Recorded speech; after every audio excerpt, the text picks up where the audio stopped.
नमस्कार, मैं प्रज्ञा। मल्लिकार्जुन खड़गे की अध्यक्षता में बुधवार को कांग्रेस की बड़ी और लंबी बैठक हुई। ये बैठक 7 घंटे तक चली। इसमें कई मुद्दों पर चर्चाएं हुई।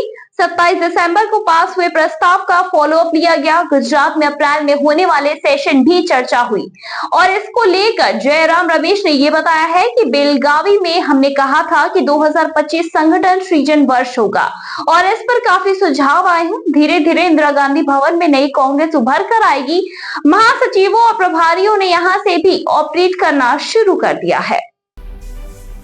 सूत्रों के मुताबिक लोकसभा में नेता विपक्ष और पूर्व कांग्रेस अध्यक्ष राहुल गांधी ने दो टूक नसीहत दी कि सत्ता को केंद्रीय कांग्रेस संगठन यानी कि दिल्ली दरबार में केंद्रित रखने के बजाय उसका जिला स्तर पर विकेंद्रीकरण होगा।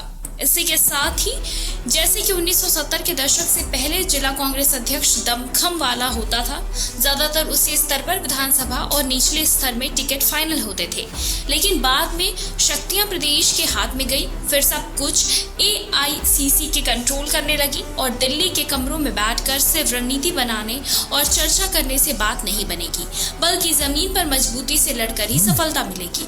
जमीनी स्तर पर लड़ाई लड़नी होगी। ऐसे में आज की भाजपा और मोदी से सियासी तौर पर टकराने के लिए जमीनी स्तर पर लड़ाई लड़नी होगी। वो लड़ाई जिला अध्यक्ष को ताकतवर बनाकर ही लड़ी जा सकती है।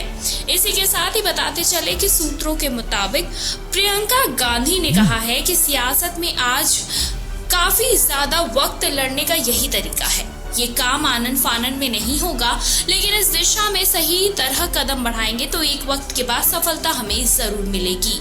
ये कैसे किया जाए, इसके लिए जल्द ही एक सब ग्रुप गठन किया जाएगा जो कि 15 दिन के भीतर अपनी रिपोर्ट कांग्रेस अध्यक्ष को देगा।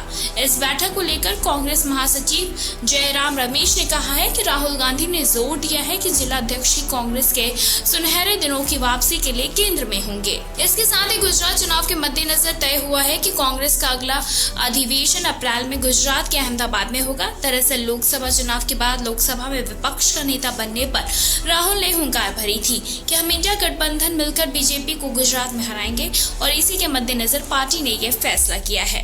इस बैठक के आखिरी पड़ाव में विशेष तौर पर भारत जोड़ो यात्रा के संयोजक रहे दिग्विजय सिंह को बुलाया गया। उन्होंने प्रेजेंटेशन देकर बताया कि पूर्व पीएम मनमोहन सिंह के चलते टली संविधान बचाओ यात्रा अब 14 अप्रैल यानी कि बाबा साहब के जन्मदिन से शुरू होकर अगले साल 30 जनवरी तक चलेगी। ये एक रिले यात्रा जैसी होगी जो कि ब्लॉक और जिला स्तर पर चलेगी। अहम मौकों और जगहों पर राहुल खड़गे, प्रियंका जैसे बड़े नेता भी इसमें बीच बीच में शामिल होंगे। ये पहले पद मोटरसाइकिल और गाड़ी यात्रा के तौर पर होगा। पार्टी का कहना है कि एक तरीके से आम जनता से जुड़ने, उन तक पहुंचने, अपनी बातें कहने और मोदी सरकार की नाकामियां बताने का एक बड़ा प्रोग्राम है। कुल मिलाकर एक वक्त देश की सत्ता पर सालों राज करने वाली कांग्रेस 2014 से लगातार सत्ता से बाहर है। उसका तमाम राज्यों में जिला स्तर पर संगठन नहीं है या फिर भंग है या फिर निष्क्रिय पड़ा है या फिर बिना कुछ किए किसी केंद्र के नेता की मेहरबानी पर चल रहा है। उसमें बड़े बदलाव करके नए कार्यक्रमों के साथ 2029 में टकराने के लिए खुद को तैयार करने की कोशिश में है। इसमें वो लगातार 3 आम चुनावों में विफल ही नहीं रही बल्कि 100 का आंकड़ा भी नहीं पार कर सकी। फिलहाल इस पर आपकी क्या कुछ राय, हमें कमेंट सेक्शन में कमेंट करके जरूर बताएं।